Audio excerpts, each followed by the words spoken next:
शिकारियों से बचने के लिए जियोंग एक पेड़ में जाकर छिप गया, लेकिन उसकी मोर जैसी नई पूंछ की महक ने उसका सारा राज खोल दिया। शिकारियों ने गंध का पीछा किया और उन्हें जियोंग की खून से सनी पूंछ दिख गई। धूप में चमकती पूंछ को देख शिकारियों का लालच और बढ़ गया। जब शिकारी दबे पांव पेड़ की ओर बढ़ रहे थे तो चिड़ियों के एक झुंड ने उन्हें देख लिया। वे तुरंत एक बुजुर्ग दादाजी के पास पहुंचे और उन्हें पूरी बात बताई।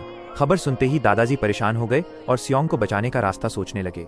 उन्होंने अपनी साइकिल उठाई और पेड़ की तरफ भागे। दादाजी 60 साल से साइकिल चला रहे थे और उस्ताद खिलाड़ी थे। वो अपनी साइकिल ऐसे दौड़ा रहे थे मानो किसी पहाड़ी रास्ते पर हों। उधर शिकारी पेड़ के पास पहुंच चुके थे और पूंछ पकड़ने ही वाले थे।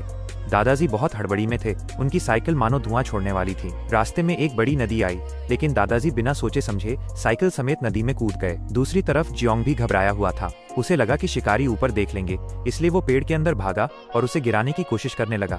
सबकी आपाधापी में पेड़ गिर गया और शिकारी भी नीचे आ गिरे, लेकिन जियोंग को भागने का मौका नहीं मिला और वो सीधा शिकारियों से जा टकराया। जियोंग अभी कुछ ही कदम भागा था कि एक शिकारी ने उसे दबोच लिया। इसी बीच दादाजी की साइकिल के ब्रेक फेल हो गए और वो फिसलकर कीचड़ में जा गिरे। जियोंग को मुसीबत में देख जंगल के छोटे जानवरों ने हिम्मत दिखाई और दादाजी के लिए एक नई साइकिल जोड़ तोड़कर तैयार की।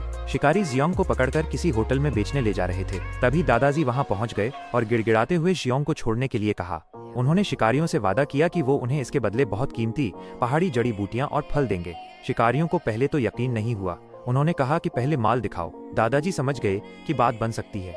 उन्होंने जानवरों से मदद मांगी। क्योंकि दादाजी ने जंगल के डॉक्टर बनकर सालों तक जानवरों की सेवा की थी, इसलिए सब तुरंत तैयार हो गए। गिलहरी ने पेड़ की छाल से टोकरियां बनाई और खरगोशों ने ताजे फल और खूबसूरत मशरूम इकट्ठे किए।